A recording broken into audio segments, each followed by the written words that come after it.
The implication is that the more complex the organism, the more hierarchy is involved. As I said, you have to be cautious because the hierarchy principle per se shows very much in organization.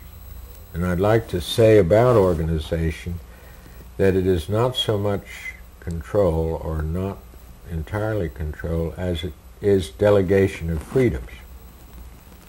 For instance, let's say you're a citizen of Rome or something. By your partnership in that organization, you have privileges you wouldn't have otherwise. Or let's say you have an American Express card. This gives you a freedom to get money when you pay bills when you need. You couldn't have that except as you were a member of that organization. But the principle of organization itself is transcended by animals. And the illustration I like for that is the difference between an army in peacetime and an army in wartime. In peacetime, an army is entirely regulations, the book says, and drills and so forth. Everything is hierarchical order. In time of war, it becomes totally different. It's got to accomplish something more than just living itself. And that's when this higher principle takes over, which is transformation. It's a principle higher than organization. But you couldn't have transformation if you didn't have form. You see, it's transformation. You couldn't have that unless you had form to transform. It means the changing of form. Right. And what you're talking about with the army is mobilization. Mobility, mobilization, ability to move. Which is what the animal adds to the plant. Right. And above that, there's another kind of hierarchy that I can't even talk about because that whole seventh stage is ineffable. And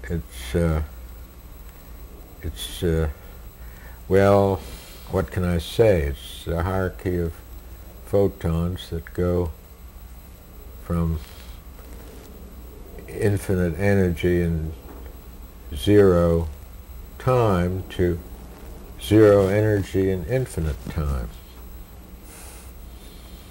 And it works both ways. You'd think the infinite energy was higher, but it works the other way. The time is so valuable that it's better to pay for a little time by giving up all the energy, and that's what happens at the bottom of the arc. It's a very interesting point because it's beyond the book. What happens after the turn? Up to the turn, you're giving up energy to gain time. Why do you do that?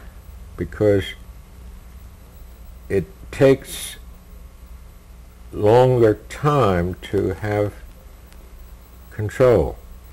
If you're going to control something, your timing has to be, your attention span has to be longer than it takes for the thing to happen, otherwise you wouldn't know what was going to occur. To get this longer time span, you have to give up a great deal of freedom.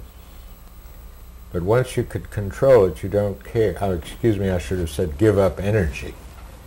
Once you get to the point where you can control the energy, you don't care how big the energy is that you have to cope with, as long as you can control it.